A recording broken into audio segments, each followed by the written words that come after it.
From the Apocryphal book, Joseph and Asenath, the prayer of Asenath, end of chapter 16 and chapter 17 and 18.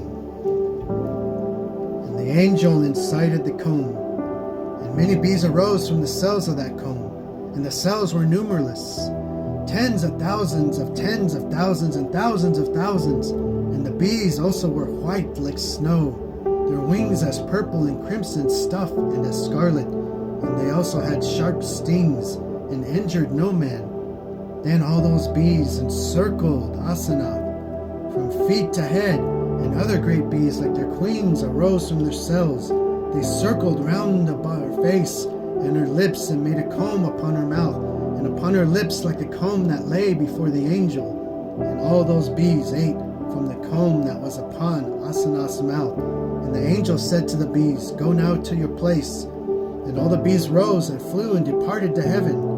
But many wished to injure Asenath, and fell upon the earth and died. And thereupon the angel stretched his staff over the dead bees and said to them, "Rise, and depart also into your place."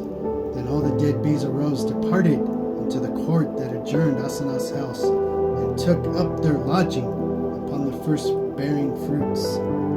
Chapter 17. And the angel said to Asenath, "Have you seen this thing?" She said, "Yea, my master, I have seen all these things." And the angel said to her, "So shall all my words be as I have spoken to you today."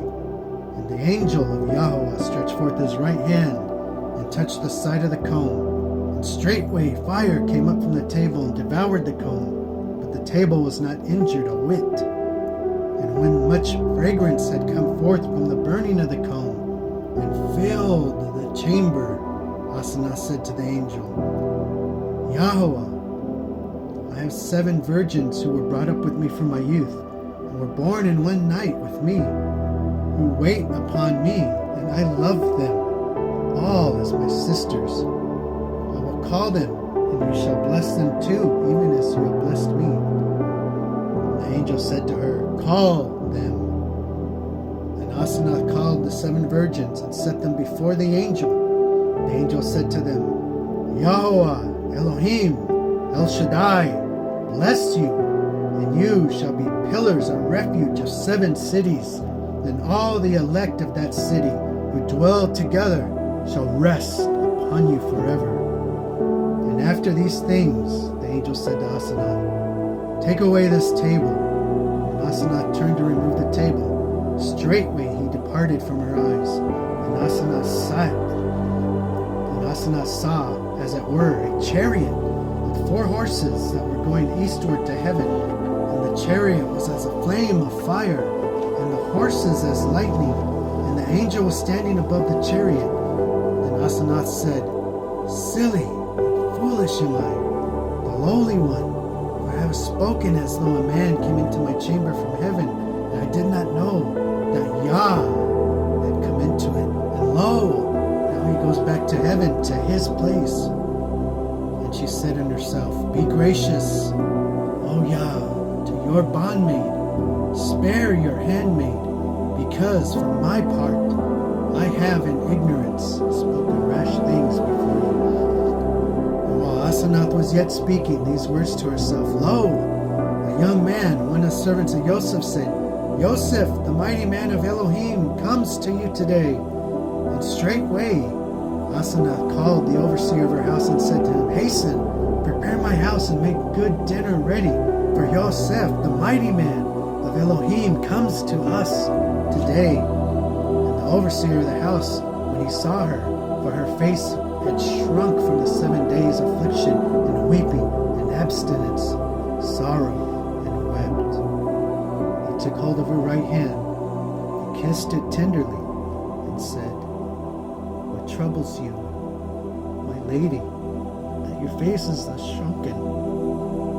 And she said, "I have great pain about my head, and sleep departed from my eyes." Then the overseer of the house went away and prepared the house and the dinner. And Asenath remembered the angel's words and his injunctions, and hastened and entered her second chamber, where the chests of her adorning were, opened her great coffer, brought brought out her first robe like lightning to behold and put it on. And she girded herself also with the girdle bright and royal that was of gold and precious stones. And on her hands she put golden bracelets, on her feet golden buskins, and a precious ornament about her neck, and a golden wreath she put about her head. And on the wreath, as upon its front, was a great sapphire stone, and around the great stone were many precious stones, and with the mantle she veiled her head. And when Asenath remembered the words of the overseer of her house, for he had said to her that her face had shrunk, she sorrowed exceedingly, groaned, and said, Woe is me, the lowly one, since my face is shrunken. Joseph will see me thus, and I shall be as nothing by him. She said to her handmaid, Bring me pure water from the fountain. When she had brought it, she poured it out into the basin, and bending down to wash her face, she saw her own face shining like the sun, and her eyes as the morning star when it rises, and her cheeks as the stars of heaven, and her lips as red roses, and hairs of her head were as the vine that blooms among its fruits in the paradise of Yahweh.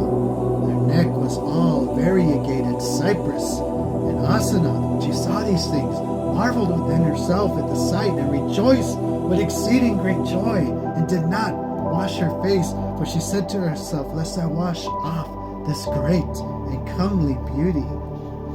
And the overseer of the house then came back to tell her, All things are done that you commanded. And when he beheld her, he feared greatly, and was seized with trembling for a long time. And he fell at her feet and began to say, What is this, my mistress? What is this beauty that surrounds you that is great and marvelous? Has Yahweh Elohim of heaven chosen you as a bride for his son, Yosef?